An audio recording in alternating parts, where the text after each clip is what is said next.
Hay un ser que ha cautivado más que ningún otro la imaginación humana en todo el mundo. Visto con frecuencia, rara vez fotografiado, jamás capturado. Recibe el nombre de Yeti, Sasquatch o más habitualmente en Estados Unidos, Bigfoot, pie grande. Ahora un equipo de reputados científicos busca sus huellas por todo el globo, empleando las tecnologías más avanzadas y su conocimiento del reino animal. Nuestros expertos cuestionan su mera existencia, descubren nuevas y reveladoras pruebas y se preguntan si no habremos estado buscando a la criatura equivocada. Les presentamos el análisis definitivo de Bigfoot. Bigfoot, el análisis definitivo. En 2009 se registraron en América del Norte más de 250 avistamientos inexplicados de quien se creía que era Bigfoot. Y solo eran la punta del iceberg. Ahora por primera vez hemos creado un mapa global de los avistamientos de Bigfoot. Más de 10.000 en los 2 últimos siglos. A primera vista los avistamientos parecen aleatorios. Un análisis científico más detallado revela patrones ocultos, pero inequívocos. Más del 95% de todos los avistamientos registrados se han producido en Asia o América del Norte. Y casi el 70% de ellos se dan a gran altura y en zonas de vegetación densa. También hay lugares en los que los avistamientos son más frecuentes que en ninguna otra parte. Uno de ellos es el Himalaya. Aquí, generaciones de testigos oculares han descrito al ser conocido como el abominable hombre de las nieves, el Yeti. 3.000 kilómetros al sur, los habitantes de las islas de Indonesia hablan de un hombre mono salvaje llamado Orang Pendek. En Asia Central, los avistamientos de antiguos hombres de aspecto neandertal se remontan a varios siglos atrás. Y aquí, en los bosques de América del Norte, ven a una gigantesca bestia de aspecto simiesco, el Sasquatch. Vancouver, Columbia Británica, Canadá. Esta pujante ciudad tiene una población de más de 2 millones de habitantes. Pero está rodeada de una vastísima extensión boscosa.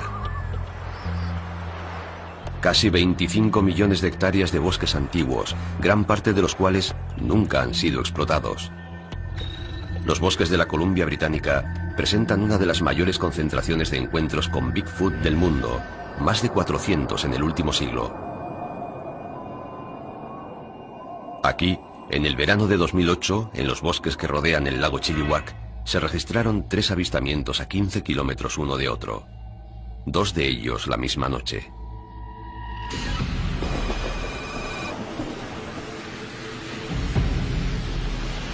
Este conductor circula solo por una remota carretera de tierra. Nunca ha creído en Bigfoot, pero está a punto de ver algo que desafiará profundamente lo que hasta ahora había considerado simples habladurías.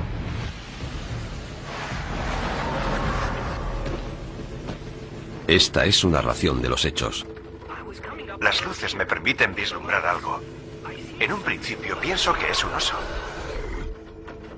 Pero me doy cuenta de que no puede ser un oso. Él me ve y desaparece enseguida.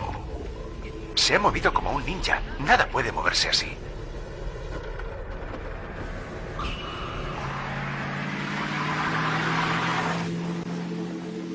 Al igual que cientos de testigos oculares más, este hombre prefiere guardar el anonimato por miedo a ser ridiculizado. Pero sus palabras son reales. 3 horas y media más tarde se produce otro encuentro cuando un camionero ve a una criatura idéntica en la misma carretera. ¿Distancia entre ambos avistamientos? Poco más de 1,5 kilómetros. El periódico local se hizo eco de estos sucesos.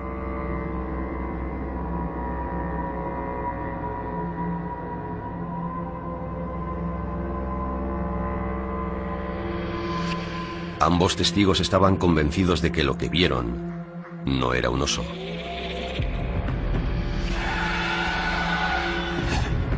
A 15 kilómetros de allí, y 6 semanas más tarde, tiene lugar un tercer encuentro en los bosques que rodean Chilliwack. Este experimentado cazador acechaba ciervos en los alrededores de la carretera forestal de Ruby Creek.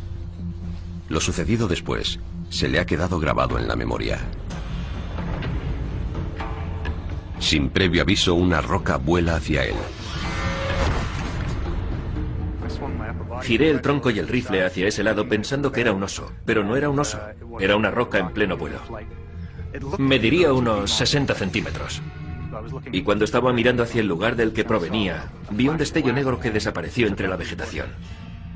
Tardó un par de segundos en ir desde esta zona de aquí hasta más o menos allí. No se tiene noticia de la existencia de osos que arrojen piedras. Suelo encontrarme con osos con bastante frecuencia y aquello no era un oso. No quise saber exactamente lo que era. No me gusta saber que hay algo por ahí que puede atraparme y usarme de mondadientes. He pasado los 2 últimos años intentando olvidar lo que ocurrió. Estos 3 encuentros son solo un pequeño ejemplo de la rica historia de avistamientos que tiene este lugar.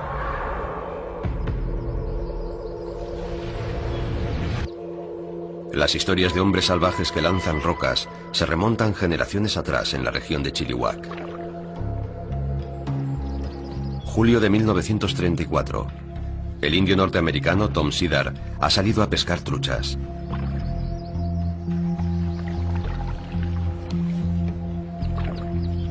Ha vivido y cazado en esta zona remota toda su vida. Pero dice que ese día, un Sasquatch empezó a lanzarle piedras con la intención de volcar su canoa.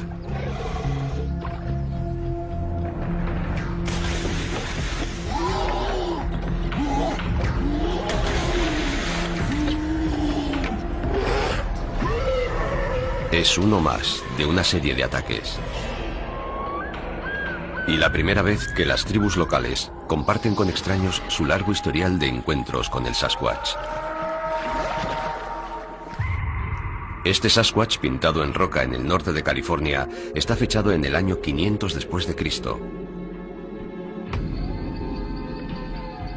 ¿Cómo podemos explicar cientos de encuentros que se extienden a lo largo de varios siglos?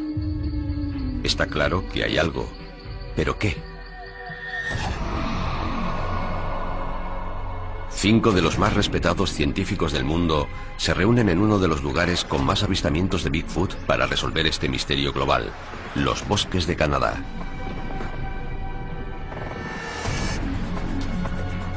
Investigadores de campo, expertos en descubrir nuevas especies de primates, en estudiar humanos antiguos, en analizar los hábitats y el comportamiento de los grandes simios, y en examinar registros fósiles y buscar homínidos no identificados.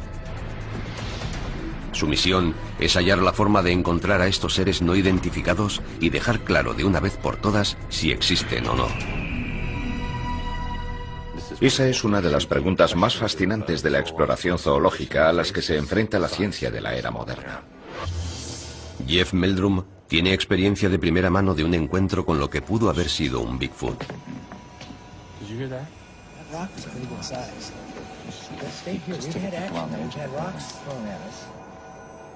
En 2007, formó parte de un equipo que fue asediado en una remota cabaña canadiense por un ser no identificado que les lanzaba piedras.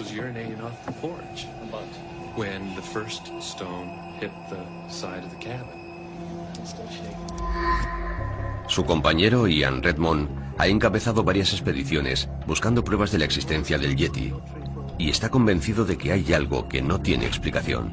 Si dejamos de lado los montajes y los casos de identificación errónea, nos quedan los datos que nos han traído aquí. El equipo parte de un principio inequívoco. Si Bigfoot es real, debe encajar en nuestra comprensión del mundo natural, lo que significa que debe hacer todo lo que hacen otros animales, desde alimentarse a aparearse. Los científicos examinan primero las mejores pruebas existentes, imágenes de vídeo y de cine. Hay cientos de ejemplos de este tipo de imágenes en los que sale un Bigfoot. Por lo que su primera tarea es eliminar las farsas. Este vídeo, grabado cerca de la ciudad canadiense de Banff, parece convincente, hasta que comprobamos que una criatura idéntica fue vista la noche anterior promocionando un negocio local.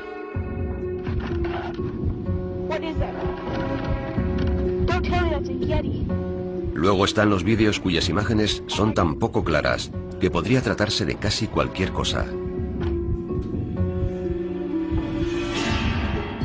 Una vez que eliminan los montajes más obvios y las imágenes que están tan borrosas o desenfocadas que imposibilitan cualquier identificación, queda muy poco. Lo cual no sorprende a los expertos. Los animales conocen perfectamente su hábitat. Nosotros somos intrusos en ese hábitat, así que escapar a la observación de los humanos no les resulta difícil. Este increíble vídeo, grabado en 2007, demuestra lo bien que pueden vivir los animales sin ser detectados por el hombre. Es casi la única prueba que tenemos de la existencia de una nueva especie de primate del tamaño de un hombre, los simios de Billy. Encontrados en una remota selva del Congo, África, los primatólogos necesitaron un año para localizar y grabar a estos chimpancés gigantes de 135 kilos de peso. Pero los nativos llevaban generaciones hablando de ellos. Ana Nekaris ha descubierto 6 nuevas especies de primates. Yo creo mucho en lo que dice la gente nativa. Y si ellos me dicen que hay algo, pienso que puede haberlo, aunque yo no lo haya visto. El equipo considera el descubrimiento de los simios de Billy como un indicador positivo para la existencia de Bigfoot. Si una nueva especie tan grande como esta ha conseguido vivir oculta a los ojos de la ciencia durante tanto tiempo, ¿no podrían existir otras especies de seres simiescos? El equipo sale en busca de respuestas y se adentra en el corazón de la zona con más densidad de avistamientos de Bigfoots del mundo, donde encontrarán la prueba más controvertida de la historia sobre su existencia. Un equipo de reputados científicos busca pruebas irrefutables de la existencia de Bigfoot. Su objetivo es separar los hechos de la ficción y realizar el análisis definitivo de este misterioso ser. La investigación ha identificado los bosques de la Columbia Británica como uno de sus hábitats más probables. Ahora Ian Redmond lleva la búsqueda directamente sobre el terreno.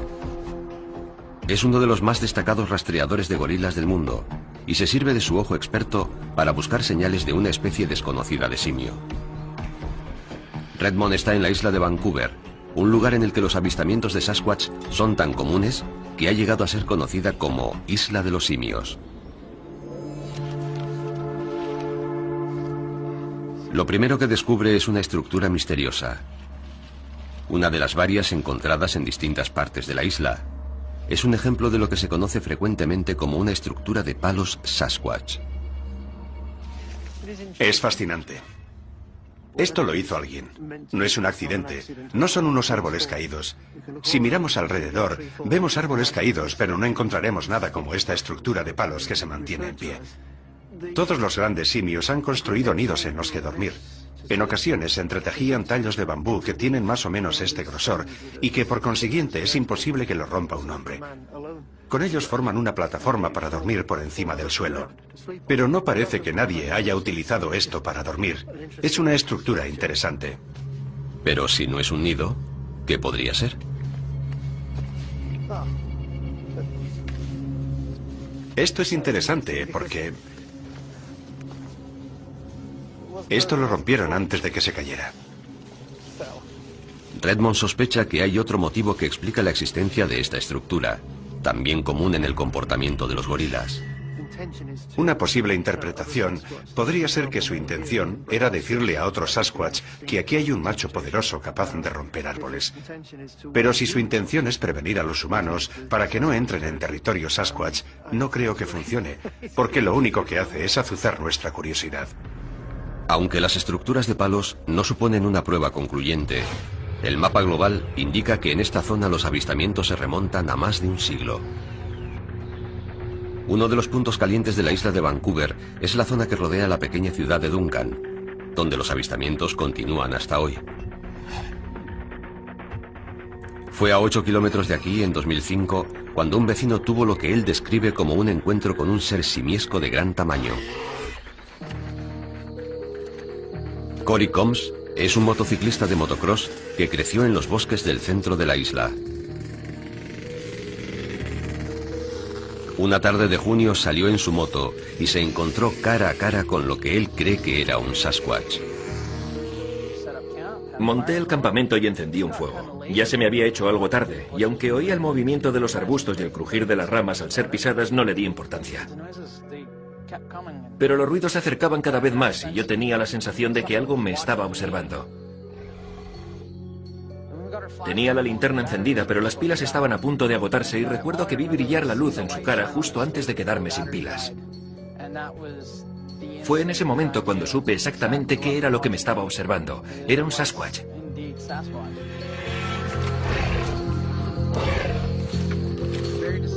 Tenía unos rasgos faciales muy característicos, con mejillas muy anchas y unas cejas muy prominentes. Tenía una cara similar a la de un simio. Se dio la vuelta, se fue y me dejó allí temblando de miedo.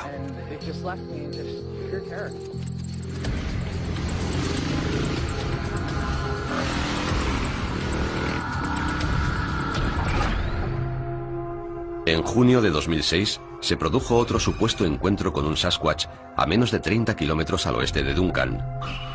Alan Robertson estaba parado en el arcén de la carretera con su barco en un remolque cuando le atacó por sorpresa lo que él piensa que pudo haber sido un simio gigante. Paramos en el arcén para orinar. Pero entonces todo empezó a temblar dentro de la camioneta. Mi hijastro gritó: «Vamos hacia atrás, vamos hacia atrás». Y yo le dije que no era posible, porque tenía el pie en el freno y estábamos parados. Entonces sentí miedo. La cadena de seguridad estaba colgando. El barco estaba torcido en el remolque y tenía 3 grietas aquí y otras 2 aquí. Incluso hoy me pongo a temblar cuando pienso en ello. Un tercer encuentro nocturno con lo que el testigo pensó que era un simio gigante tuvo lugar en junio de 2009 en Monte Seeker, a 10 kilómetros de Duncan. Andrew Duval estaba circulando con su todoterreno por una carretera forestal cuando paró en la cima de una montaña para disfrutar de la espectacular vista del atardecer. Pero cuando se dirigía hacia una zona de árboles recientemente talados, vio algo que lo llenó de asombro. Parecía la típica representación de los Sasquatch que vemos en los anuncios. Tenía la cara plana, el pelo largo le caía por los costados, los brazos le llegaban a las rodillas. Salió de detrás de ese montón, caminó un poco y llegó hasta esa parte de ahí. Yo me eché a reír porque no esperaba ver algo así caminando sobre 2 patas en el bosque. Así que salimos del coche.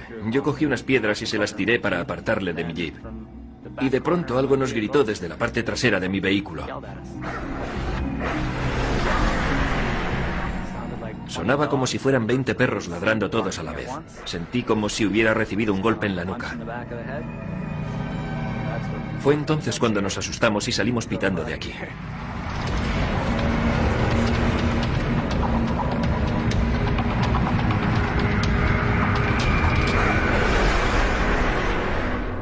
Decir que el Sasquatch aullaba como una jauría de perros puede parecer exagerado, pero los gorilas también ladran.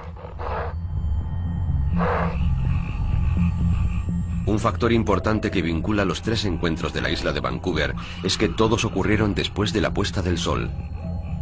Si los simios no tienen visión nocturna, ¿cómo puede estar Bigfoot activo de noche? Puede que estén capacitados para ver a la luz de la luna, porque a la luz de la luna en el bosque se ve igual que al amanecer o al anochecer. Se puede ver bastante bien. Por eso, si eres un simio inteligente, y la mayoría de los simios son muy inteligentes, puedes pensar que adaptarte a moverte en esas franjas horarias es una buena forma de evitar la competencia.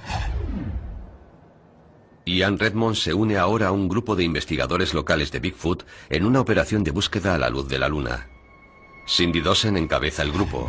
Su determinación en hallar la verdad tiene su origen en una experiencia personal. Iba por un camino de caza cuando vi llegar a 2 ciervos corriendo. Yo lo consideré una señal de alerta y pensé que algo los seguía. El animal empezó a emitir un sonido. Un sonido tan fuerte que incluso podía sentirlo. Y eso que yo estaba a unos 60 metros de distancia. Fue una especie de grito, aullido y rugido, todo en uno. Esta noche, Cindy espera volver a oír al Sasquatch. Su equipo cuenta con un sistema de escucha de alta tecnología y una moderna cámara de visión nocturna con la que esperan capturar su imagen.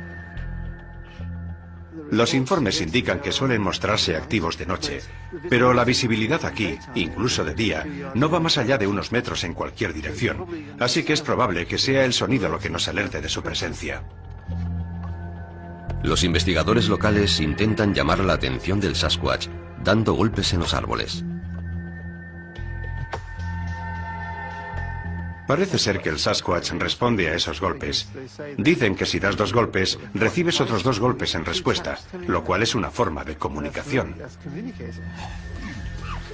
Este comportamiento inusual es conocido también en otros simios, especialmente en los chimpancés.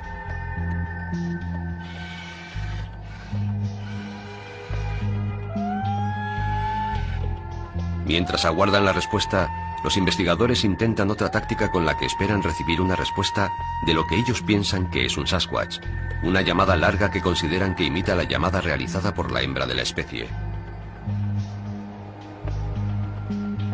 Increíblemente y contra todo pronóstico, una débil respuesta.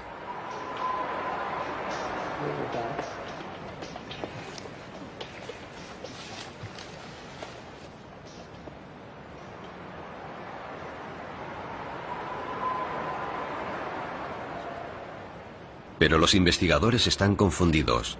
Al repetir la respuesta una y otra vez, comprueban que suena como una imitación de la llamada efectuada por Cindy Dawson. Es un sonido casi humano.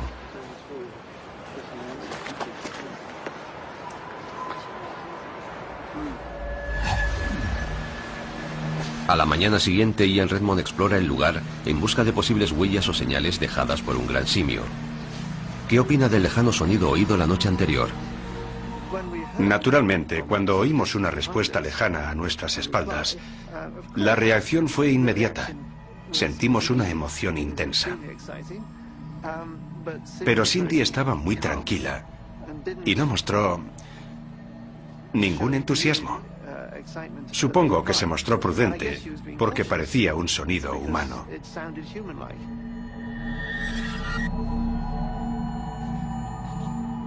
Mientras siguen con su investigación, Jeff Meldrum intenta una nueva técnica con la que espera descubrir una prueba sólida. Se ha unido al investigador del Bigfoot y especialista en hábitats, John Mionczynski. Están decididos a intentar encontrar al Sasquatch con un nuevo método nunca utilizado hasta ahora: perros rastreadores. Estos perros rastreadores son utilizados habitualmente en misiones de búsqueda y rescate, pero también en misiones de recuperación de los restos de montañeros o cazadores muertos. En teoría, si estos perros pueden ser adiestrados para localizar restos humanos, también deberían poder adiestrarse para encontrar los restos del Sasquatch. La parte más compleja del adiestramiento es encontrar algo que pueda proporcionarles a los perros el olor del Sasquatch. Obtuvimos nuestra primera muestra hace 20 años en una cordillera montañosa del estado de Washington. La otra muestra es mucho más reciente, tiene unos 2 meses, procede de las montañas rocosas y también está relacionada con unas huellas. Las posibilidades son remotas, porque los expertos no están seguros de que las muestras sean genuinas, ni de que conserven el olor suficiente para adiestrar a los perros en su búsqueda. Los 2 perros olfatean por turnos e intentan captar el olor de alguna de las muestras. El primer perro no detecta nada.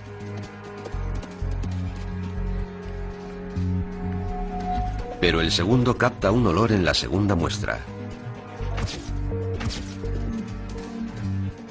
Los adiestradores nos han dicho que los perros han reaccionado de una forma muy peculiar, lo que nos indica que se trata de una especie de animal con la que no se han encontrado hasta ahora.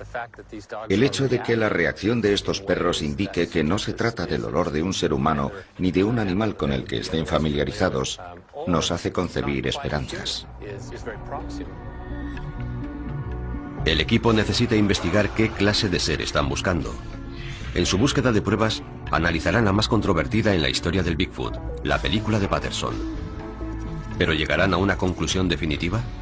Si no existieran los montajes, aquí tendríamos a un Sasquatch. Es uno de los mayores misterios de nuestro tiempo, la búsqueda de un ser llamado Bigfoot. 5 de los más destacados expertos mundiales en historia natural se han reunido para realizar el análisis definitivo sobre Bigfoot. Su objetivo: encontrar pruebas que demuestren su existencia. Nuestro equipo ha decidido examinar ahora la prueba más controvertida que existe: los 953 fotogramas de una película de 16 milímetros conocida como la película de Patterson. 40 segundos de imágenes mudas que han asombrado al mundo. Fue grabada aquí, en Bluff Creek, en el Parque Nacional Six Rivers del norte de California.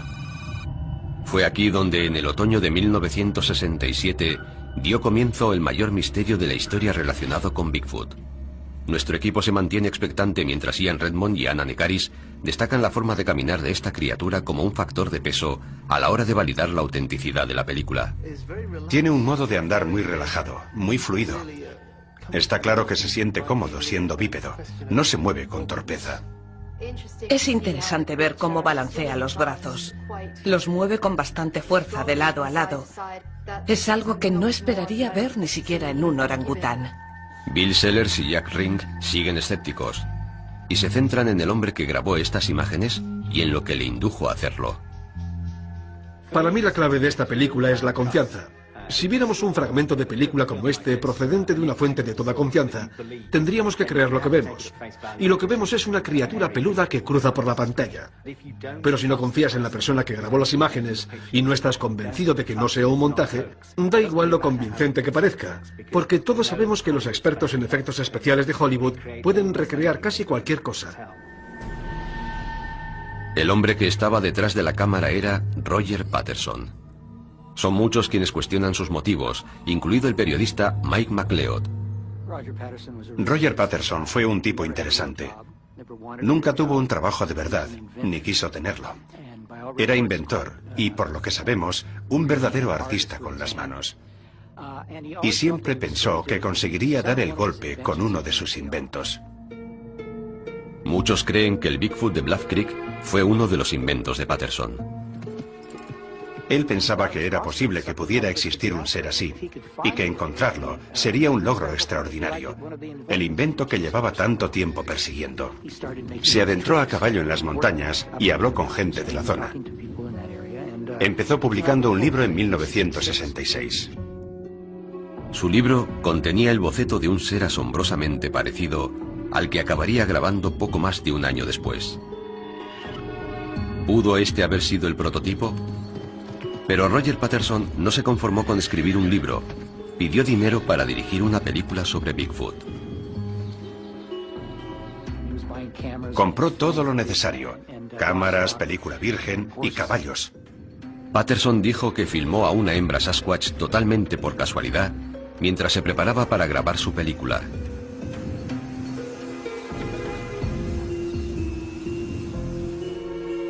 Suena demasiado bonito para ser verdad.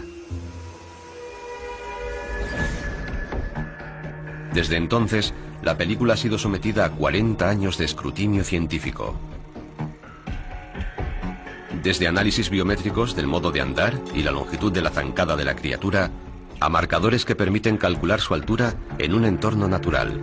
Nadie ha conseguido demostrar que sea una falsificación. El examen de un segmento aumentado digitalmente de la película permite al equipo entender por qué. Es interesante que eligiera una hembra, porque creo que la anatomía de una hembra es más difícil de falsificar. A mí me parece bastante natural, y en el caso de que sea un disfraz, pienso que está muy logrado. Si Roger Patterson quería hacer un montaje, ¿por qué se tomó la molestia de crear una hembra anatómicamente correcta?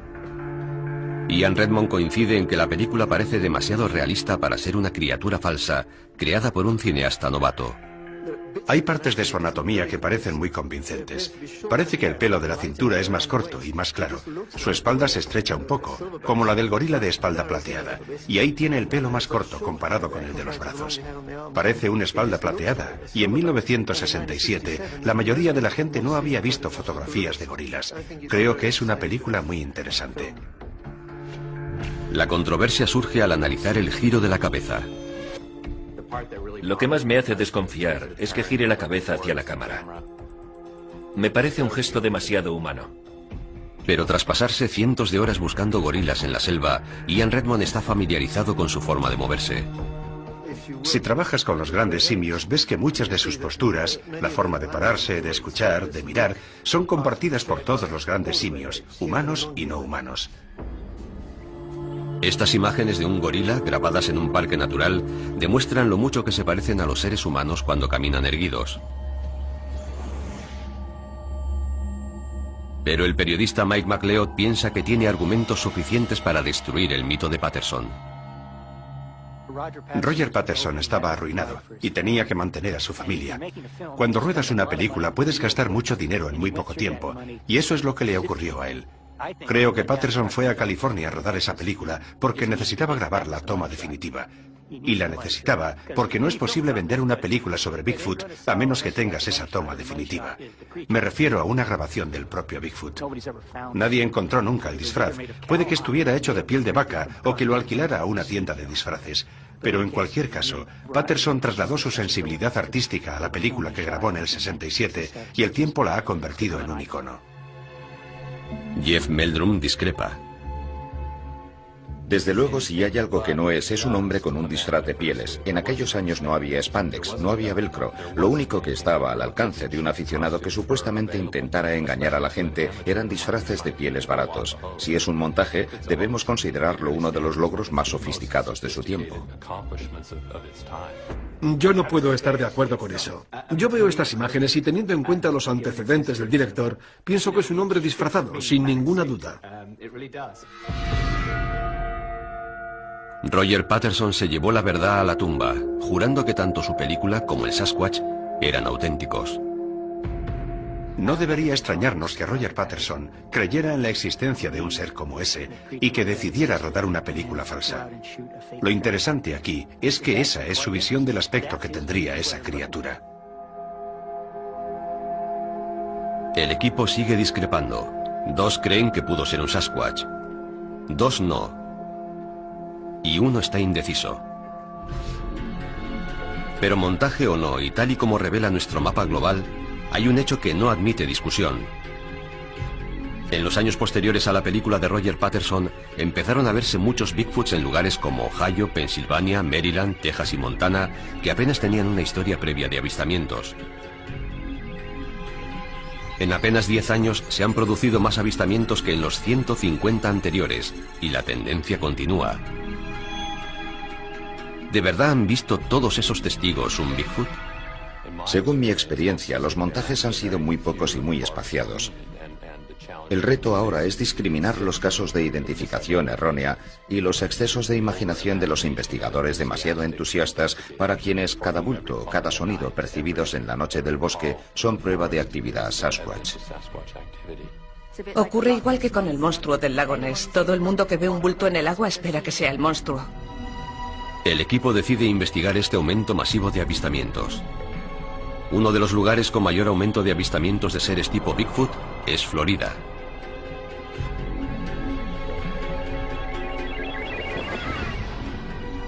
Sus habitantes aseguran haberse topado con una clase de Bigfoot que ellos llaman el mono mofeta debido a su mal olor. En diciembre de 2000, estas 2 fotografías fueron enviadas al departamento del sheriff de Sarasota. Supuestamente muestran a un mono mofeta de entre 150 y 180 centímetros de altura que entró en el jardín de un vecino.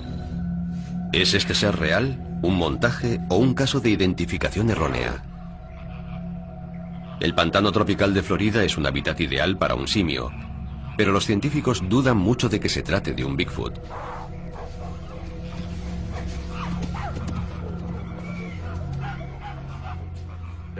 Se ha puesto en libertad una enorme variedad de mascotas, especialmente en el sur de Florida.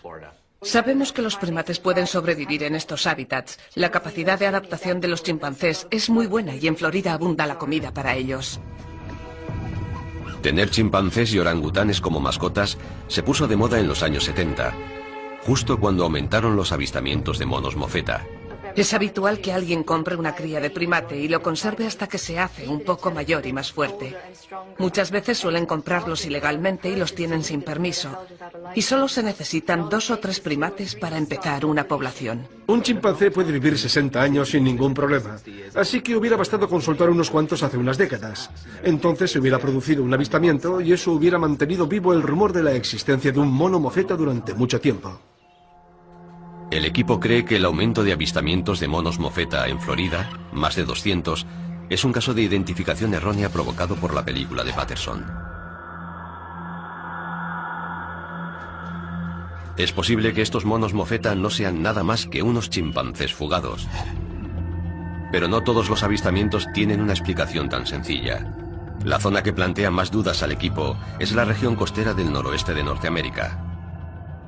Una región que se extiende desde el norte de California hasta bien entrado Canadá y que comprende Oregón y el estado de Washington. Este lugar tiene una historia ininterrumpida de avistamientos. La palabra Sasquatch es original de esta región y ya hace siglos los indios que vivían aquí describieron avistamientos de una tribu de gigantes peludos. Puede que esta sabiduría antigua sea la clave para resolver el misterio de Bigfoot.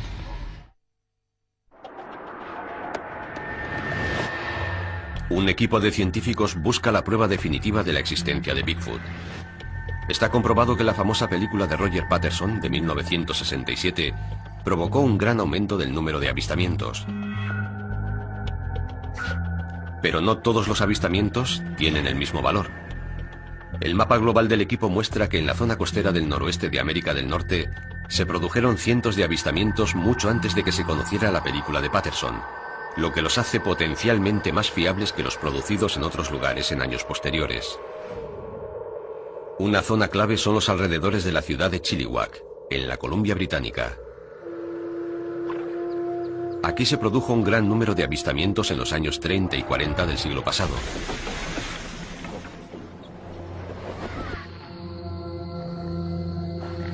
Uno de los encuentros mejor documentados se remonta a julio de 1934 en un remoto bosque situado al borde de la reserva de los indios Chehalis.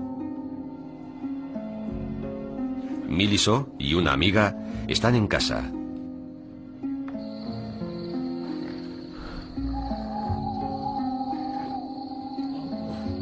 Esta noche se enfrentarán a una criatura que ellas pensaban que no era más que una leyenda local.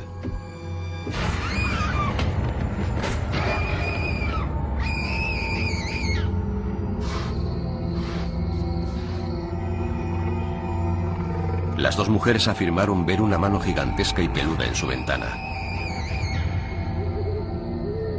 Y declararon que una criatura monstruosa asedió su casa toda la noche. Es un relato sin fisuras de unos testigos dignos de toda confianza. Y no es el único.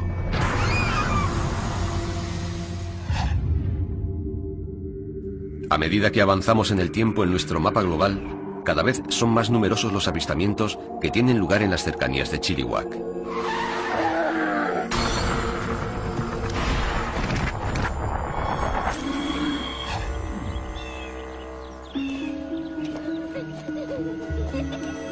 Septiembre de 1941.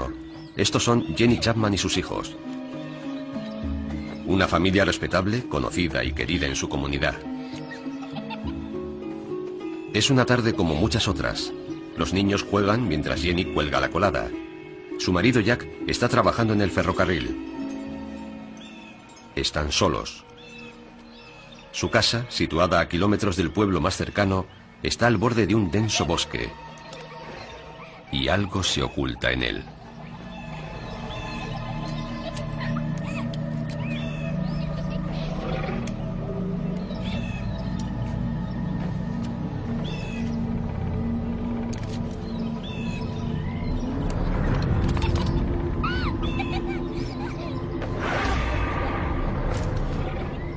Venid aquí, niños. Jenny sabe que no es un oso. Y está claro que no es humano. De lo único que está segura es de que jamás ha visto algo igual. Jenny Chapman y sus hijos huyen despavoridos.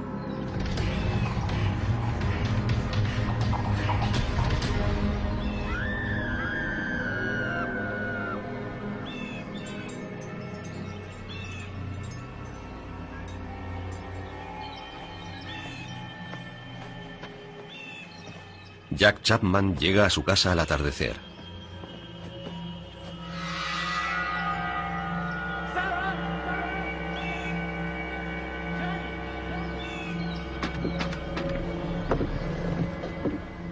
Jack encuentra unos extraños pelos de color marrón rojizo enganchados en el marco de la puerta. La casa está revuelta.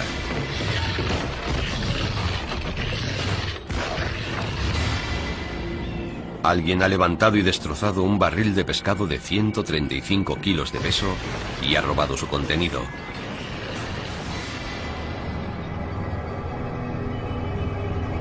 Al ver que su mujer y sus hijos han desaparecido, Jack se adentra en el bosque en su busca. Finalmente logra encontrar a su familia, que había buscado refugio en el pueblo más cercano. Los Chapman jamás regresan a su antigua casa.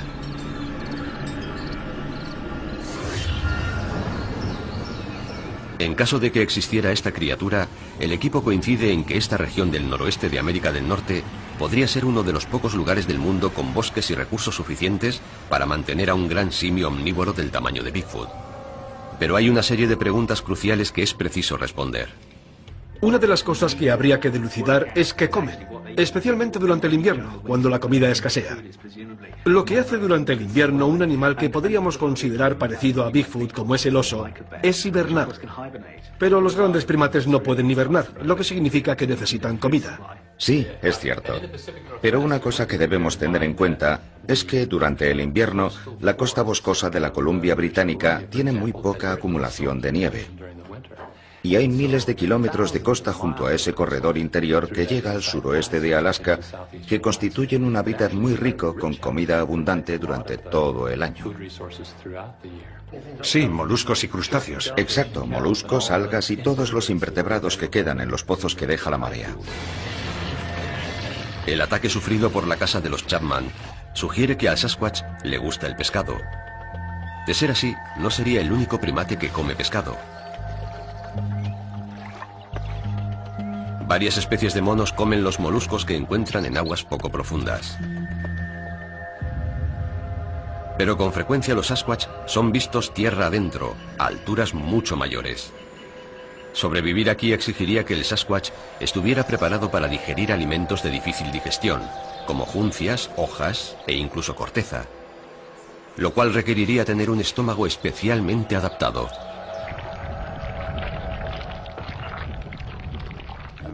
Un intestino muy largo que exigiera mucho tiempo para digerir les permitiría procesar la comida más fibrosa como las hojas y demás.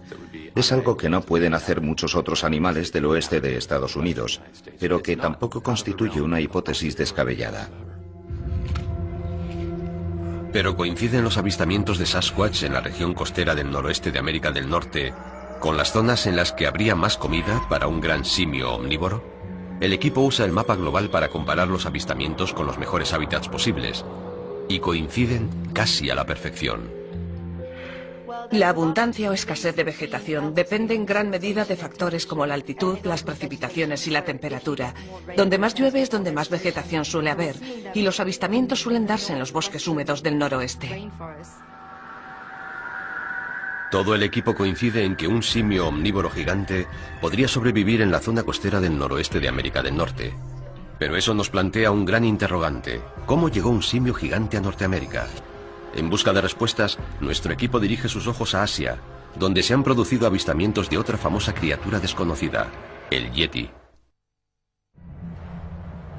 Un equipo de científicos ha estado explorando la zona costera del noroeste de América del Norte en busca de pruebas de la existencia de Bigfoot, y han descubierto que este es un hábitat ideal para un gran simio omnívoro.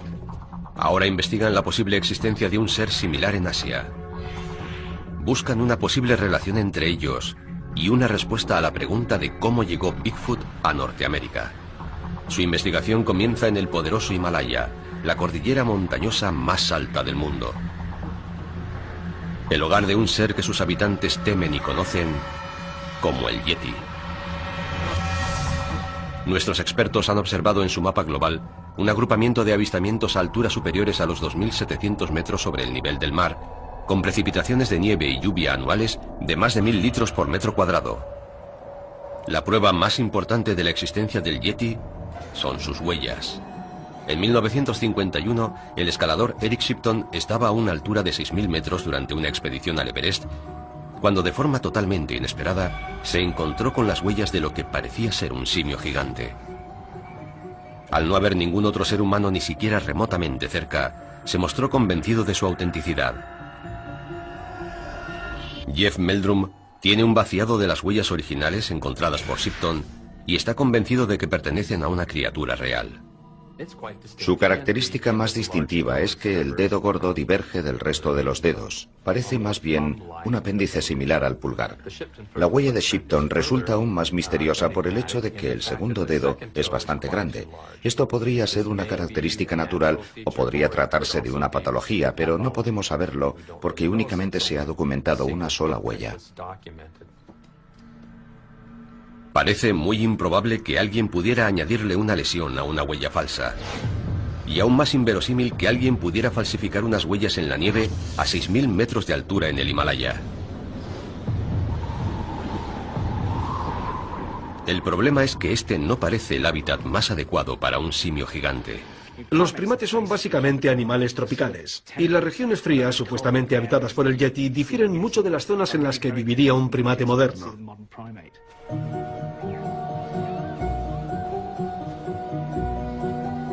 Pero hay excepciones. Estos macacos japoneses viven a una altura superior a los 3.000 metros y en una región más septentrional que ningún otro primate conocido.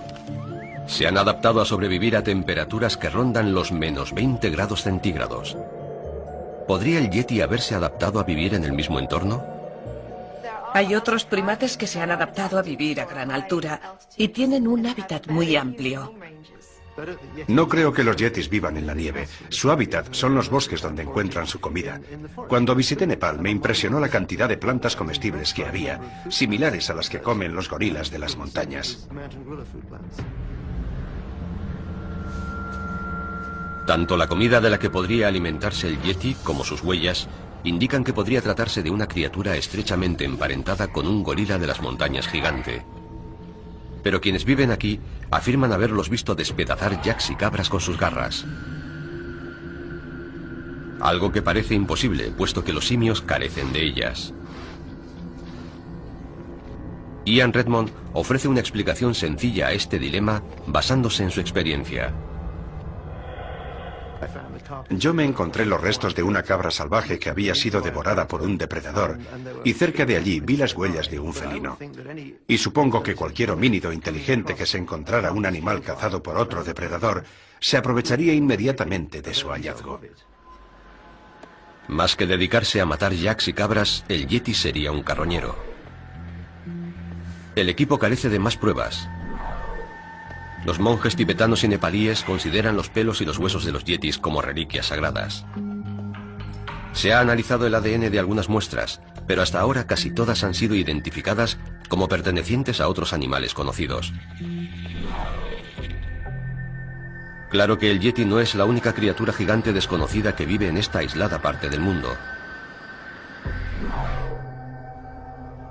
A menos de 500 kilómetros del Everest, en las junglas montañosas de las colinas Garo, al norte de la India, hay una larga historia de avistamientos de una criatura casi idéntica que allí recibe el nombre de Mandeburung.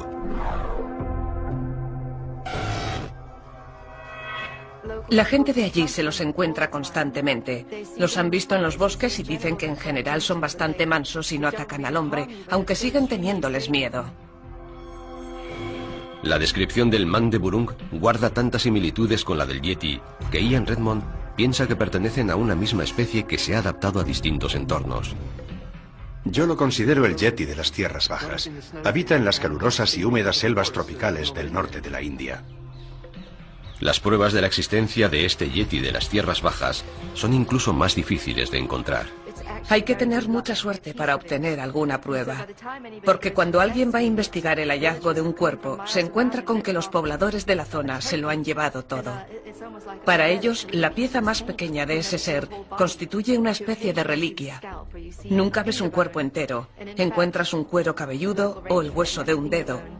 De hecho, un guarda forestal encontró el hueso de un dedo y se lo entregó a sus superiores para que lo sometieran a la prueba del ADN. Pero estos pensaron que la gente se burlaría de su departamento si lo analizaban y el hueso desapareció. Este miedo al ridículo, que sin duda existe, es lo que hace que quien encuentra alguna posible prueba de esta criatura no comunique su hallazgo por miedo a ser objeto de burla. A 1600 kilómetros al este, en China, nos encontramos con la que podría ser una tercera variedad del Yeti, una criatura que los chinos llaman el Yeren. En los bosques montañosos de China central hay un agrupamiento de 200 avistamientos. Pero estos han sido recogidos solo en las últimas décadas. La leyenda de los encuentros con el Yeren o el hombre salvaje se remontan al año 200 a.C. Yeren, Yeti y Mandeburung, tres criaturas casi idénticas del tipo Bigfoot, las tres vistas a unos cientos de kilómetros unas de otras. La teoría es que las tres podrían estar relacionadas y compartir el mismo antepasado, un simio gigante que vivió en Asia en el pasado. Curiosamente, a apenas unos cientos de kilómetros al sur de estos tres agrupamientos de avistamientos, se han encontrado pruebas fósiles de un simio prehistórico gigante. Recibe el nombre de Gigantopithecus y durante siglos sus dientes se utilizaron como ingredientes en la medicina china. El Gigantopithecus fue descubierto gracias a los molares que se vendían en las tiendas de medicina tradicional china como si fueran dientes de dragón. Y creo que posteriormente se encontró un trozo de mandíbula. Si unes todo eso, llegas a la conclusión de que podría tratarse de un gran simio similar al gorila. Jack Rink, uno de nuestros expertos, especialista en datación de fósiles, ha utilizado muestras de huesos como estos para descubrir cuándo vivió el Gigantopithecus. Por lo que sabemos, la última vez que vivió el Gigantopithecus fue hace unos 300.000 años en el sureste de China. Esa es la última ubicación geográfica y temporal del Gigantopithecus en base a los registros fósiles encontrados. Esto significa que el Gigantopithecus estaba aún vivo en tiempos de nuestros ancestros de la Edad de Piedra. Es casi imposible que el hombre y el Gigantopithecus no se encontraran. Por lo que estoy firmemente convencido de que tuvo que producirse algún tipo de interacción entre estos dos primates. La mayor parte del equipo cree que en caso de existir, el Yeti y otros simios gigantes de Asia serían descendientes del Gigantopithecus. ¿Pero lo sería también el Sasquatch? Hoy, Asia y América del Norte están separadas por el Océano Pacífico. Pero en muchas ocasiones durante el último millón de años se formó un puente de tierra temporal entre Siberia y Alaska debido a cambios en los niveles del mar. Es posible que un simio gigante emigrara por esta precaria meseta de tierra hasta América del Norte. Pero hay otra criatura que pudo haber emprendido este viaje. Ahora nuestro equipo investiga una serie de pruebas que indicarían que el Sasquatch podría no ser un simio gigante, sino pertenecer a una especie mucho más cercana al hombre.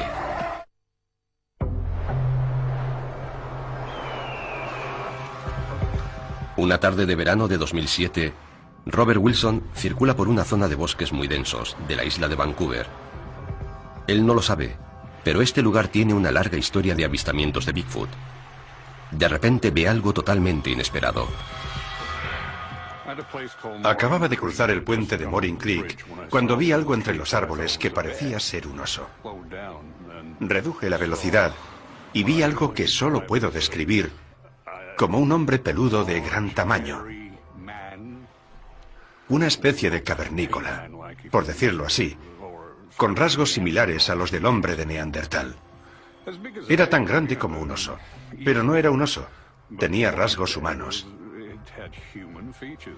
Yo no podía creer lo que veían mis ojos, pero lo cierto es que lo vi muy claramente. El increíble avistamiento de Wilson apunta a la posibilidad de que el Sasquatch pudiera no ser un simio gigante, sino una especie de hombre prehistórico.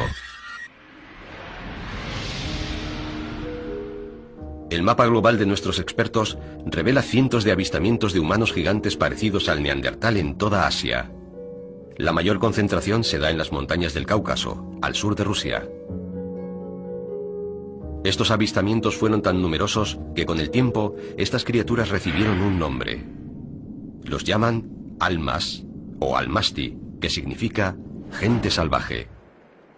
Uno de los informes más convincentes y fiables sobre los almas está documentado en 1925. El general Mikhail Stepanovich Topilsky, del Ejército Rojo ruso, intentaba capturar por sorpresa a quienes creía que eran soldados rebeldes ocultos en una remota cueva.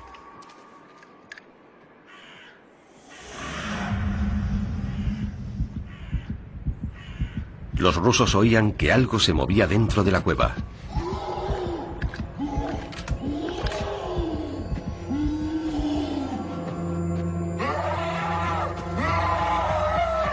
¡Disparen!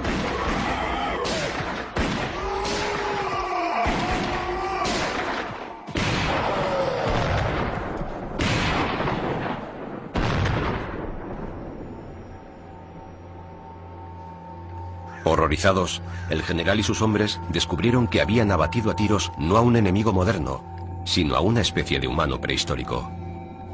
La criatura muerta yace con los ojos abiertos y los dientes al descubierto. En general, su pelo es muy grueso, sin subpelo. Las rodillas están totalmente desprovistas de pelo y presentan callosidades. El color del rostro es oscuro, la nariz chata y con el puente hundido.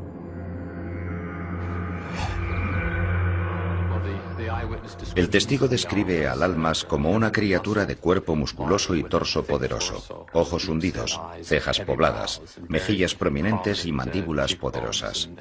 Una descripción que podría corresponder a un neandertal. Pero los neandertales eran solo una especie de lo que ahora sabemos que constituía una amplia variedad de diferentes tipos de humanos antiguos.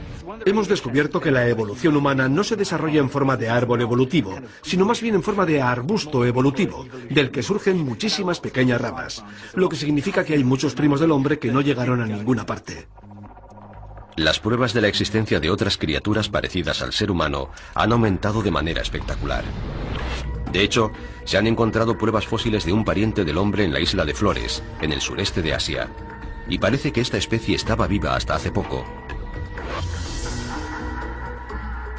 A diferencia del almasti, son muy pequeños. Pero es también una especie separada del hombre actual. Los científicos lo llamaron Homo floresiensis. El Homo floresiensis, el hobbit, siempre ha sido descrito como un ejemplo de enanismo insular.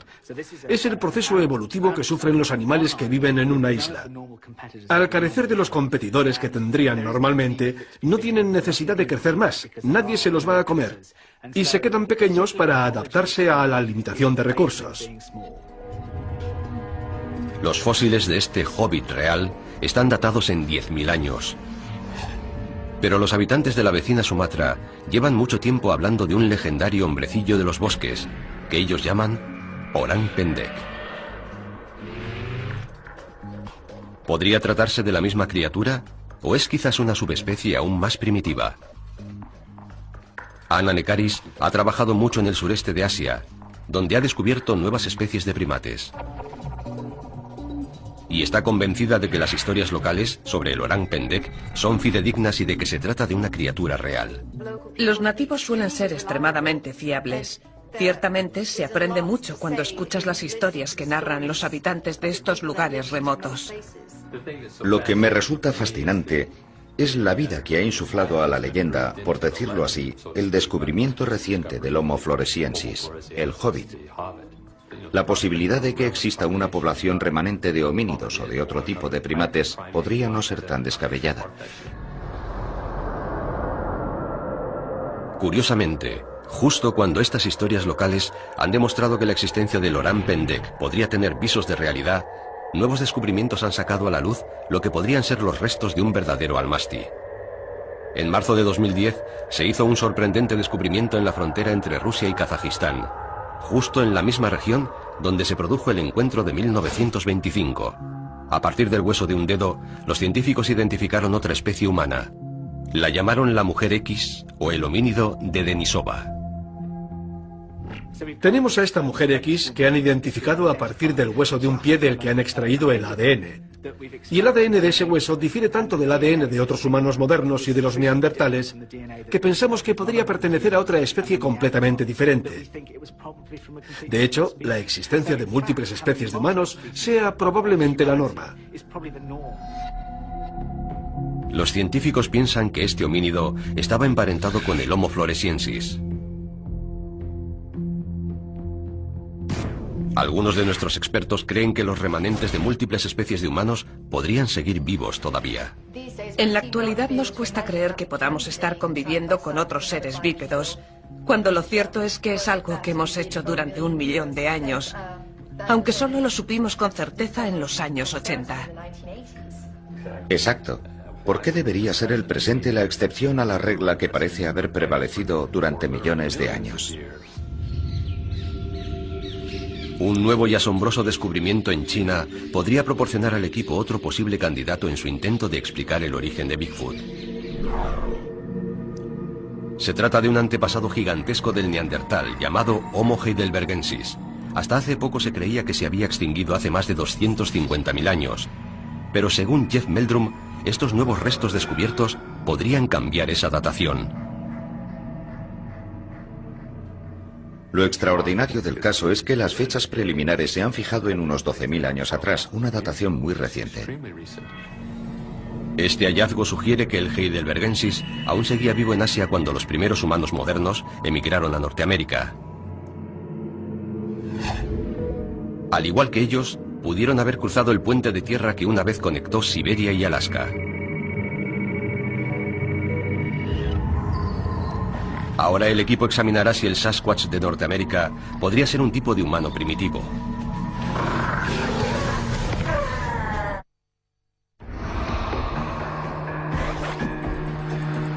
En su búsqueda de pruebas definitivas de Bigfoot, un equipo de científicos está examinando la posibilidad de que pudiera ser un tipo de humano primitivo. Han estado investigando a un potencial sospechoso llamado Homo heidelbergensis, un ancestro gigantesco de los neandertales que podría haber llegado a Norteamérica desde Asia. Ahora se disponen a analizar uno de los primeros registros escritos de un encuentro con Bigfoot. ¿Podría ser la misma criatura?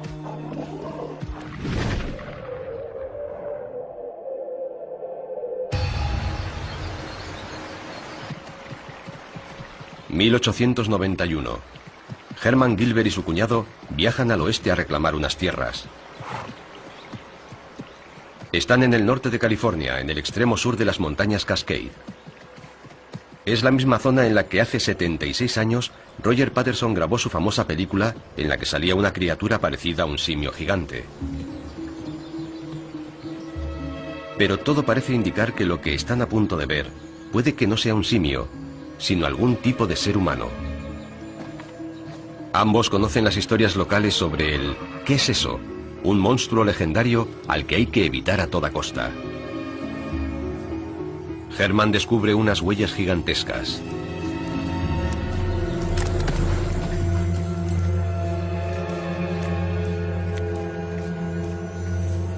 El lugar está sembrado de huesos y vísceras, y el hedor es nauseabundo.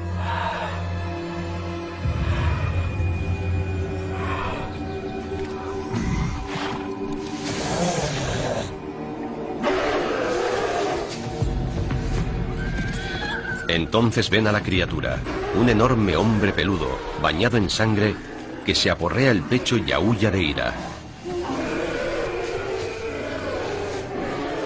Como tantos otros que lo han visto antes, Gilbert y su cuñado optan por salir corriendo. No hay duda de que esta temprana historia de un Sasquatch describe a un hombre con aspecto de neandertal.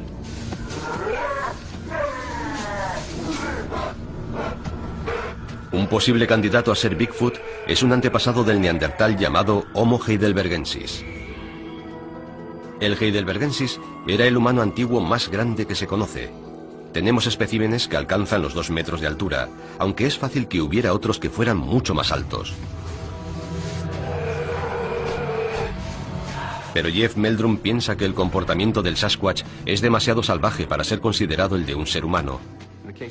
En el caso del Homo heidelbergensis, dado su grado de sofisticación e inteligencia y su evolución cultural, parece improbable que hubiera abandonado todos sus atributos de humanidad para adoptar un estilo de vida salvaje en el bosque. Pero otros expertos discrepan y sostienen que el motivo por el que no podemos encontrar a estos seres es porque son humanos primitivos que mantienen algunas de sus características humanas. Puede que sigan practicando rituales humanos, como el de enterrar a sus muertos. Puede que los entierren en tumbas sin marcar. Ellos no se mueren y se pudren en el bosque. Hay algún tipo de ceremonia que explicaría por qué no se encuentran sus restos. Puede que, debido a la competencia, estas especies humanas inteligentes, de cerebro desarrollado, se estén esforzando para evitar al hombre y hayan adoptado un comportamiento más o menos críptico y actúen a unas horas en las que no los vemos, o en hábitats que nosotros no pisamos. Pero a veces nuestros mundos se cruzan, como descubrieron los Chapman cuando saquearon su casa en 1941. El Homo heidelbergensis podía fácilmente levantar y destrozar un barril de pescado de 135 kilos. Los fósiles nos demuestran que el heidelbergensis tenía huesos mucho más gruesos que los del hombre actual. Los huesos pesan mucho, lo que significa que si tienes huesos gruesos, necesitarás tener músculos bastante grandes para moverlos. Si tienes huesos gruesos y músculos grandes, eres más fuerte. Esta estructura ósea y muscular más fuerte podría también explicar por qué se ha visto a estas criaturas correr a velocidades superiores a los 55 kilómetros por hora. La clave de la velocidad es la potencia. Un velocista necesita un motor más grande, una gran masa muscular. Puede que estuvieran hechos para la velocidad. Los velocistas más rápidos de hoy tienen una altura media de 1,90 y corren a 43 kilómetros por hora. Un heidelbergensis superfuerte de 1,95 no tendría problemas en ser más rápido. Y eso no es todo. Las historias de indios norteamericanos describen a los Sasquatch como hombres peludos lanzadores de rocas, lo cual encaja con la descripción del Homo heidelbergensis. Las tribus de la zona costera del noroeste de Norteamérica también hablan de la atracción que siente el Sasquatch por las mujeres humanas. Estas historias tienen cientos de años de antigüedad, pero incluso hoy en día protegen a sus mujeres cuando creen que Bigfoot merodea por el lugar. Cuando gente no perteneciente a su tribu visita esos lugares, escoltan a las mujeres hasta sus vehículos para asegurarse de que abandonan la reserva sin problemas. A mí, personalmente, me han escoltado al salir de una reserva porque creían que había un Bigfoot en la zona. Cindy Dossen es una mujer que dice saber lo que es ser perseguida por un Sasquatch. En abril de 2008 estaba en los bosques que rodean la montaña Maple, en la isla de Vancouver, cuando una criatura gigante no identificada la persiguió.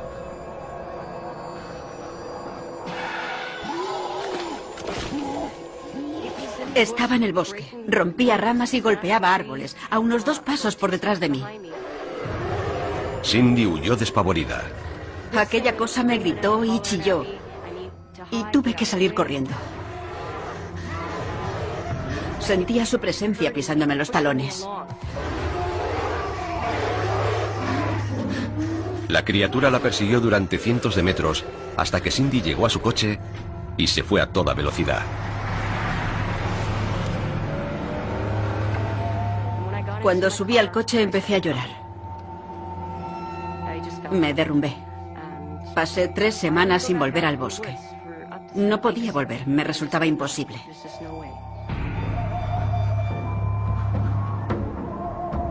¿Fue este un encuentro cercano con un Sasquatch macho que buscaba pareja? Algunas leyendas indias hablan incluso de Sasquatch que han tenido hijos con mujeres humanas. Existe una tradición oral que narra algo ocurrido en el pasado. Habla de unos niños que tienen una vida muy corta porque crecen con gran rapidez. Son niños poco despiertos que no aprenden su lengua ni sus tradiciones. Pero si el Sasquatch es realmente un heidelbergensis, aparearse con humanos no sería algo tan descabellado como podría parecer. Investigaciones genéticas recientes han revelado que los primeros humanos modernos se aparearon con éxito con neandertales. Hay mucha gente en la actualidad que sigue llevando genes de Neandertal.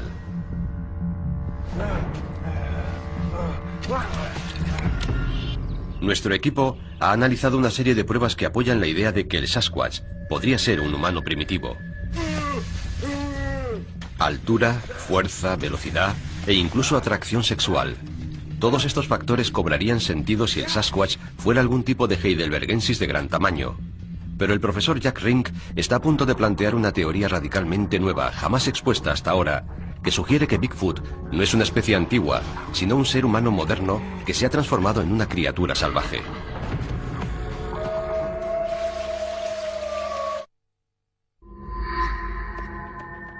Nuestros científicos creen que hay dos explicaciones para Bigfoot, si es que existe.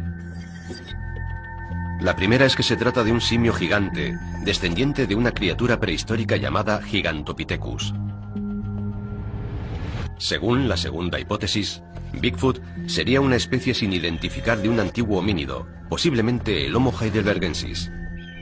Pero ahora el equipo explora una tercera posibilidad, una nueva teoría que se centra en la zona costera del noroeste de Norteamérica.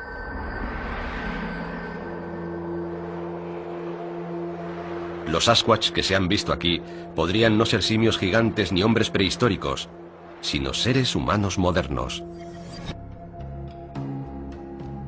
Las investigaciones realizadas con los indios norteamericanos Squamish han permitido a Jack Rink descubrir el secreto de los rituales de entrenamiento a los que deben someterse los chamanes de la tribu.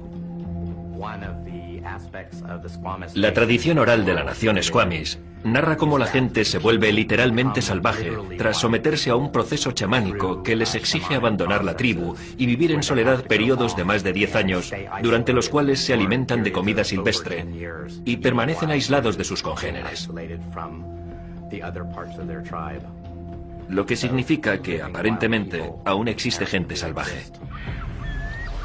Las pistas que ayudaron a revelar esta innovadora teoría las descubrió en la escarpada costa de la Columbia Británica uno de los principales expertos en la nación Squamish, el profesor Rudy Reimer. Reimer buscaba herramientas de piedra utilizadas por sus antepasados cuando se asentaron en este lugar hace más de 10.000 años. La gente cogía piedras y las modificaba para recolectar, cazar y realizar una amplia variedad de actividades. Pero Reimer siguió encontrando herramientas de piedra en lugares apartados y misteriosamente muchas parecían haber sido utilizadas en tiempos recientes. Las encontramos en lugares muy extraños, en zonas remotas de difícil acceso. Por lo que yo, en calidad de miembro de esta nación india y arqueólogo, empecé a plantearme una serie de preguntas.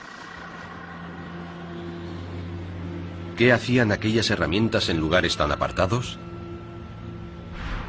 Rudy Reimer se dio cuenta de que los yacimientos que había estado excavando estaban en tierras que los Squamish siempre habían considerado sagradas y que por tanto nunca habían sido habitadas. Estos lugares remotos estaban reservados para quienes las tradiciones llamaban la gente salvaje, los Smiley.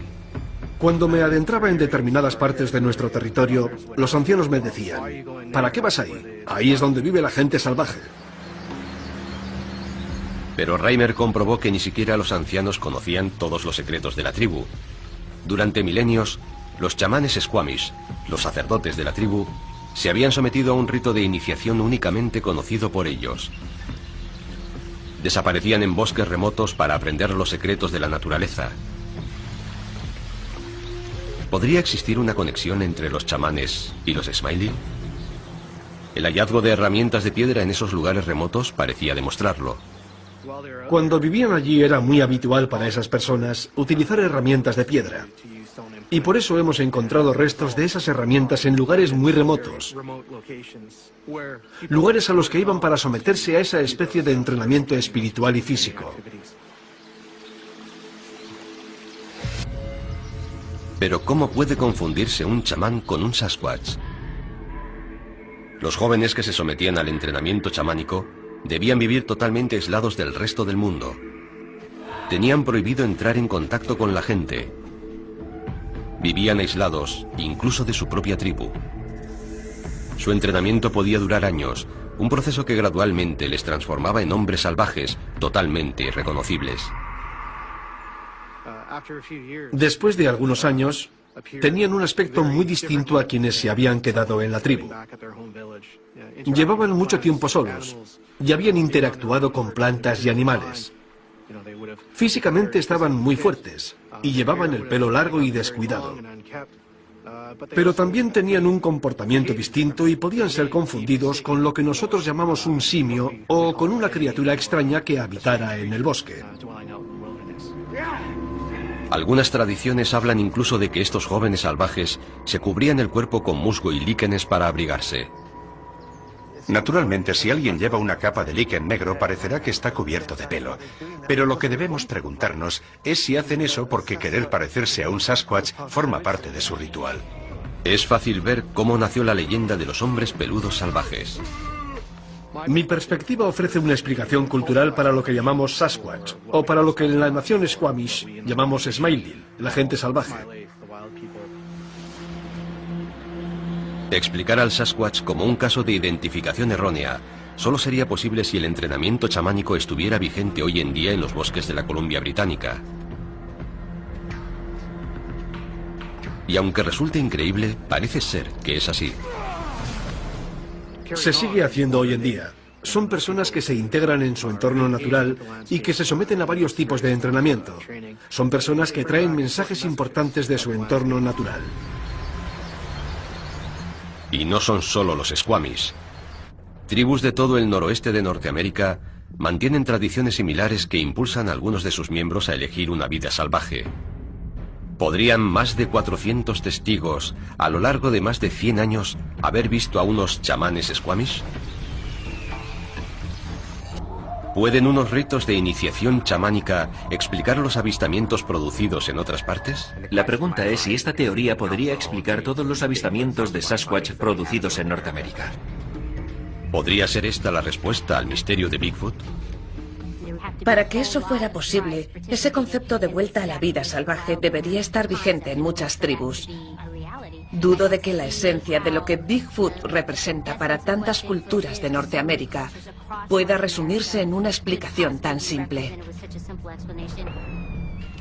Ha llegado la hora de que nuestro equipo evalúe las pruebas y revele sus hallazgos. El equipo que investiga el misterio mundial de Bigfoot se dispone a presentar sus conclusiones. Han reducido su abanico de posibilidades a 3 sospechosos potenciales que podrían ser Bigfoot, si es que existe. Empiezan analizando al tercer y último sospechoso, los chamanes indios que viven aislados en los bosques de Norteamérica. ¿Podría esta ser una respuesta para todos los avistamientos de Bigfoot y Sasquatch en Norteamérica? Y tampoco explicaría las huellas de 40 centímetros encontradas. Ian ha encontrado un punto débil en la teoría de los chamanes. Esta criatura se llama Bigfoot, pie grande por algo. Ningún ser humano podría dejar huellas como estas. El estudio de las enormes huellas dejadas supuestamente por los Sasquatch es la especialidad de Jed Meldrum. Tras analizar cientos de ellas, ha descubierto que la distribución de tamaños sigue un patrón idéntico a la de una especie animal real. Es exactamente el tipo de información que esperaríamos obtener si estuviéramos estudiando a una población humana. Pero la existencia de montajes hace incierta cualquier conclusión definitiva extraída únicamente de las huellas. Lo que necesitamos es un espécimen vivo, o en su defecto, la mejor alternativa posible, sus huesos. Si tuviéramos un cráneo, no necesitaríamos más, porque posees toda la información que podrías desear, incluso cuentas con dientes, que son importantes porque difieren mucho entre las distintas especies de mamíferos. Tampoco contamos con pruebas fósiles, algo que no sorprende a algunos de los expertos. Prácticamente no sabemos nada de la historia fósil de los gorilas porque viven en los bosques, y en los bosques los fósiles no se forman bien. Hay una lucha por los nutrientes. En cuanto muere un animal, sus restos se descomponen y todos los nutrientes vuelven a los árboles o a otros animales, por lo que no quedan fósiles. Pero si el Sasquatch es un simio gigante, hay otra prueba que los científicos deberían poder encontrar. Si se alimentan de toda esa materia vegetal, tienen que producir muchos desechos. Puede que los entierren, que su tradición sea cavar un hueco, defecar en él y cubrirlo, y que por eso no hayamos encontrado nunca sus excrementos. Lo único que tienen los científicos son pruebas inquietantes.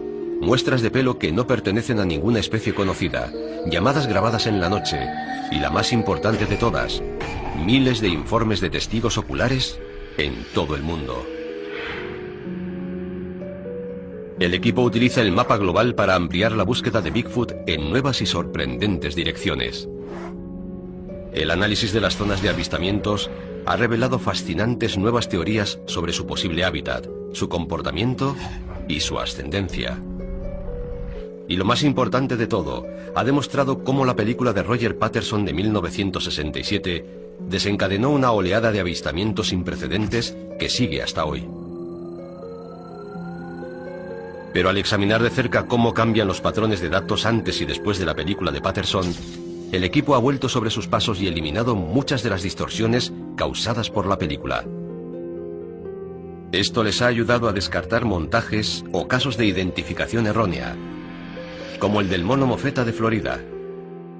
El equipo cree que lo más probable es que sean chimpancés u otra especie de simio huidos. En otra parte del mundo, en los bosques de Sumatra, el equipo descubrió justo lo contrario. Una historia de avistamientos que no pueden ser explicados como casos de identificación errónea. Nadie sabe aún lo que es el Orang Pendek, de 90 centímetros de altura, pero la mayor parte del equipo piensa que es un caso auténtico de criatura desconocida. Creo que de todas ellas es la que tiene mayores posibilidades de ser descubierta. En otras partes de Asia, y tras analizar los avistamientos del Yeti, el Yeren y el Mandeburung, el equipo ha descubierto que todos se produjeron en un radio de unos cientos de kilómetros unos de otros. El descubrimiento de fósiles de un simio gigante llamado Gigantopithecus, encontrados en la misma parte de Asia, apunta a que este podría ser su antepasado común. Pero también han examinado sorprendentes pruebas fósiles de otro potencial sospechoso de ser Bigfoot, una criatura similar al neandertal, el almasti. Si tales criaturas existen, deberían haber llegado a Norteamérica procedentes de Asia por el ahora desaparecido puente de tierra llamado Beringia. Y la pregunta final que deben responder nuestros expertos es si de verdad lo hicieron. Bill Sellers cree que no. Este es un caso clarísimo de falta de pruebas sólidas. No hemos encontrado ningún cráneo ni ningún hueso. Y debemos admitir que deberíamos haberlos encontrado. Pero Jeff Meldrum se muestra optimista. Como en el caso de la recientemente descubierta Mujer X, un solo hueso podría cambiar radicalmente nuestra percepción de Bigfoot. Un solo diente podría marcar la diferencia. De pronto, la comunidad científica internacional mostraría mucho más interés por el enigma del Sasquatch. Jack Rink sigue abierto a la posibilidad de que existan en el mundo simios gigantes y desconocidos. No estoy completamente convencido de que se trate de un fenómeno de identificación errónea. Creo que hay pruebas suficientes que indican que podría haber algunos primates desconocidos. Anna e Ian creen que los avistamientos son lo bastante numerosos como para justificar una investigación más exhaustiva.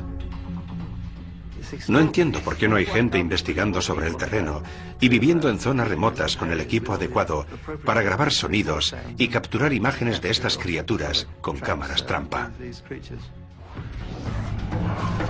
¿Pero qué criatura esperan encontrar?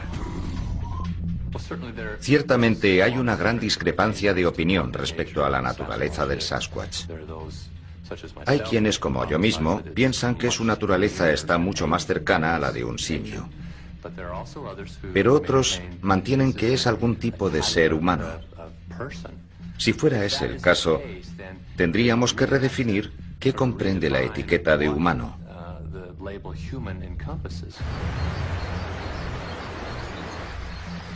La naturaleza de Bigfoot es un misterio que puede que no resolvamos jamás. Como muchas especies extintas, podría haberse desvanecido en la historia sin dejar ningún resto físico. Pero si aún sobrevive, lo más probable es que se oculte en los lugares más remotos e inexplorados de nuestro planeta, manteniéndose constantemente.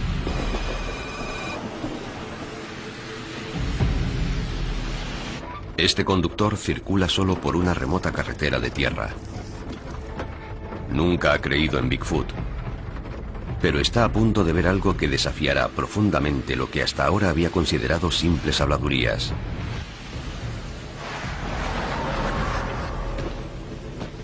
Esta es su narración de los hechos. Las luces me permiten vislumbrar algo. En un principio pienso que es un oso. Pero me doy cuenta de que no puede ser un oso. Él me ve y desaparece enseguida. Se ha movido como un ninja. Nada puede moverse así.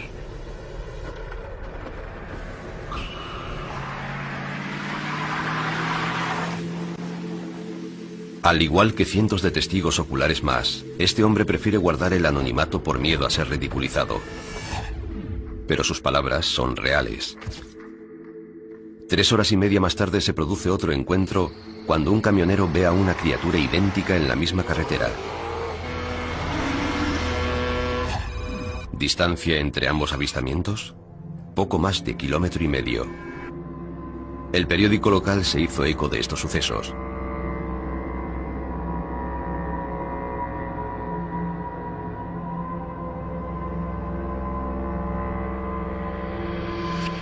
Ambos testigos estaban convencidos de que lo que vieron no era un oso.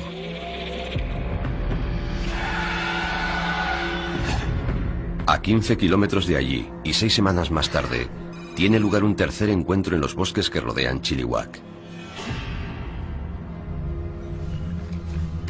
Este experimentado cazador acechaba ciervos en los alrededores de la carretera forestal de Ruby Creek. Lo sucedido después se le ha quedado grabado en la memoria.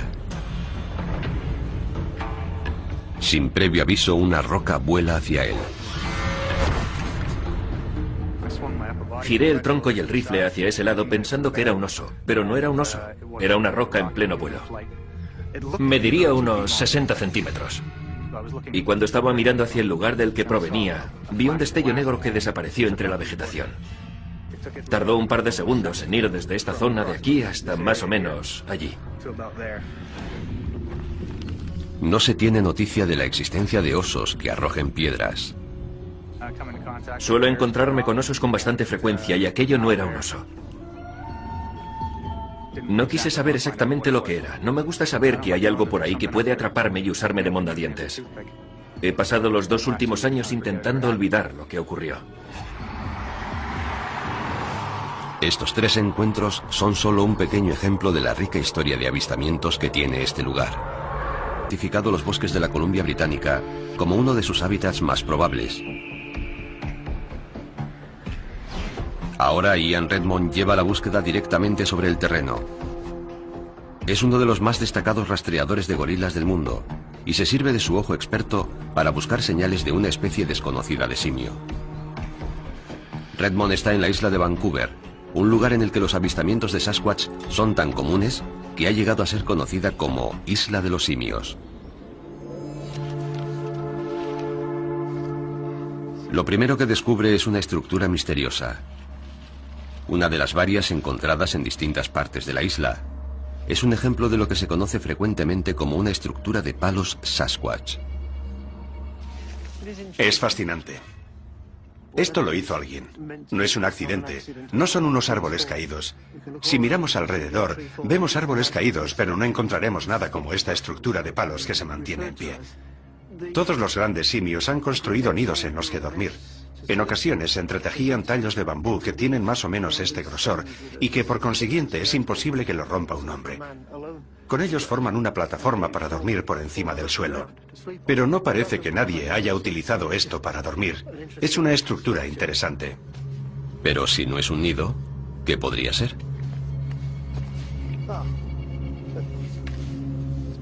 Esto es interesante porque esto lo rompieron antes de que se cayera. Redmond sospecha que hay otro motivo que explica la existencia de esta estructura, también común en el comportamiento de los gorilas. Una posible interpretación podría ser que su intención era decirle a otros Sasquatch que aquí hay un macho poderoso capaz de romper árboles. Pero si su intención es prevenir a los humanos para que no entren en territorio Sasquatch, no creo que funcione, porque lo único que hace es azuzar nuestra curiosidad. Aunque las estructuras de palos no suponen una prueba concluyente, El mapa global indica que en esta zona los avistamientos se remontan a más de un siglo. Uno de los puntos calientes de la isla de Vancouver es la zona que rodea la pequeña ciudad de Duncan, donde los avistamientos continúan hasta hoy. Fue a 8 kilómetros de aquí, en 2005, cuando un vecino tuvo lo que él describe como un encuentro con un ser simiesco de gran tamaño. Corey Combs es un motociclista de motocross que creció en los bosques del centro de la isla. Una tarde de junio salió en su moto y se encontró cara a cara con lo que él cree que era un Sasquatch. Monté el campamento y encendí un fuego. Ya se me había hecho algo tarde, y aunque oía el movimiento de los arbustos y el crujir de las ramas al ser pisadas, no le di importancia. Parte de un principio inequívoco. Si Bigfoot es real, debe encajar en nuestra comprensión del mundo natural, lo que significa que debe hacer todo lo que hacen otros animales, desde alimentarse a aparearse. Los científicos examinan primero las mejores pruebas existentes, imágenes de vídeo y de cine.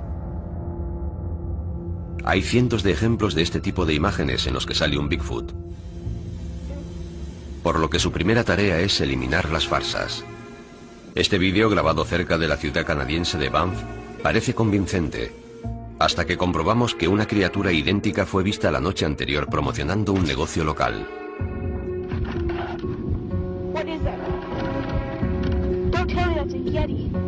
Luego están los vídeos cuyas imágenes son tan poco claras que podría tratarse de casi cualquier cosa.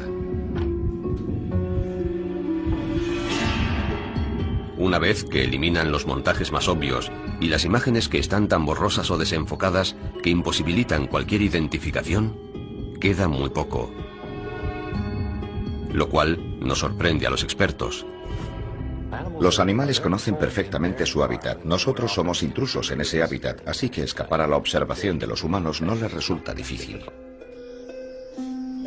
Este increíble vídeo, grabado en 2007, demuestra lo bien que pueden vivir los animales sin ser detectados por el hombre.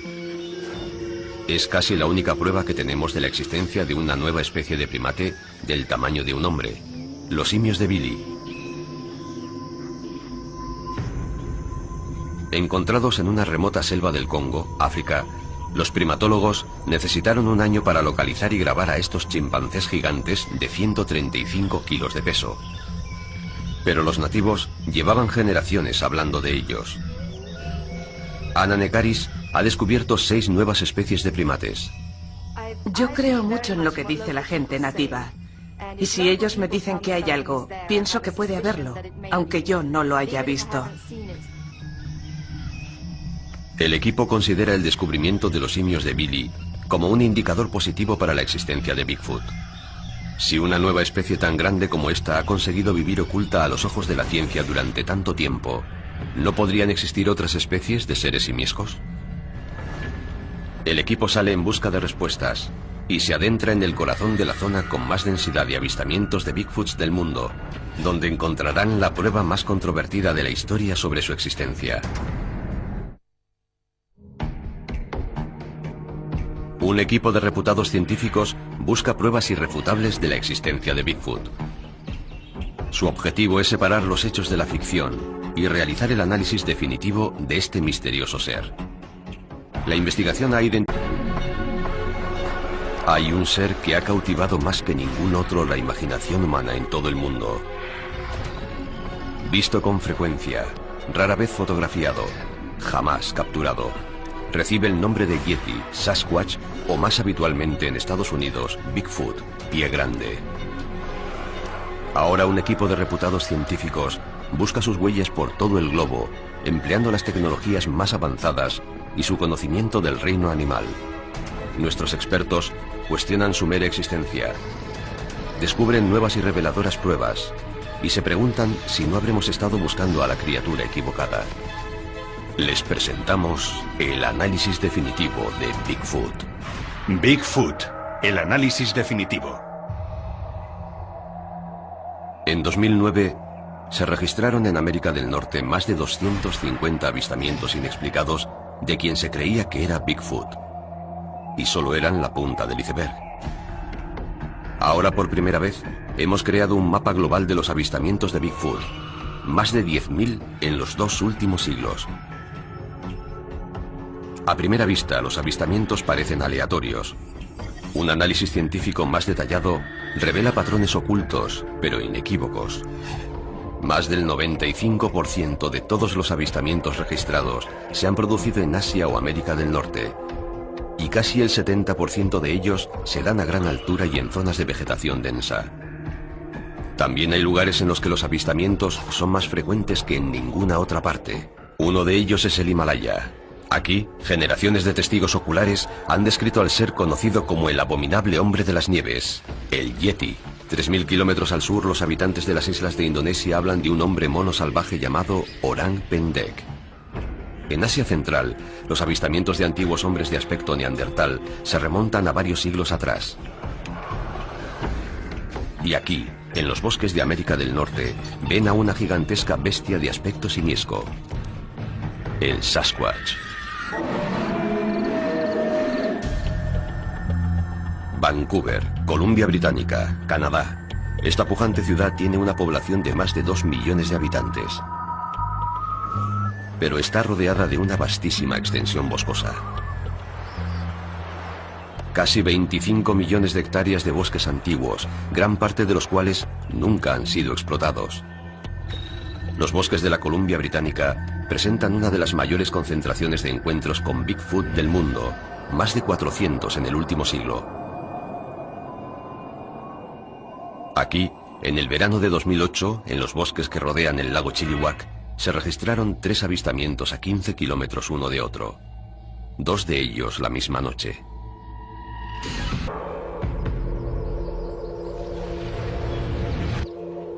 Las historias de hombres salvajes que lanzan rocas se remontan generaciones atrás en la región de Chilliwack. Julio de 1934. El indio norteamericano Tom Cedar ha salido a pescar truchas.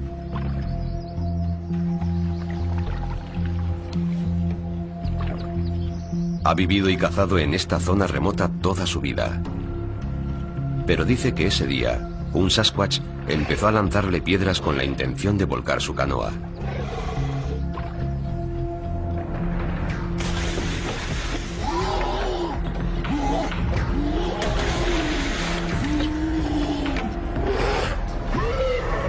Es uno más de una serie de ataques. Y la primera vez que las tribus locales comparten con extraños su largo historial de encuentros con el Sasquatch. Este Sasquatch pintado en roca en el norte de California está fechado en el año 500 después de Cristo. ¿Cómo podemos explicar cientos de encuentros que se extienden a lo largo de varios siglos? Está claro que hay algo, ¿pero qué?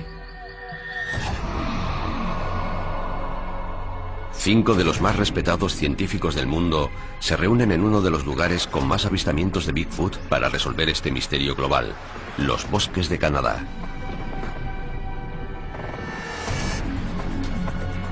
Investigadores de campo, expertos en descubrir nuevas especies de primates, en estudiar humanos antiguos, en analizar los hábitats y el comportamiento de los grandes simios, y en examinar registros fósiles y buscar homínidos no identificados. Su misión es hallar la forma de encontrar a estos seres no identificados y dejar claro de una vez por todas si existen o no. Esa es una de las preguntas más fascinantes de la exploración zoológica a las que se enfrenta la ciencia de la era moderna. Jeff Meldrum tiene experiencia de primera mano de un encuentro con lo que pudo haber sido un Bigfoot.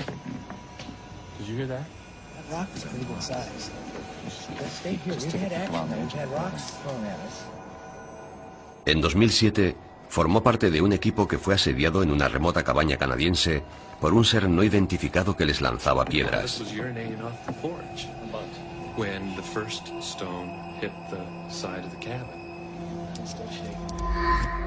Su compañero Ian Redmond ha encabezado varias expediciones buscando pruebas de la existencia del Yeti y está convencido de que hay algo que no tiene explicación. Si dejamos de lado los montajes y los casos de identificación errónea, nos quedan los datos que nos han traído aquí. El equipo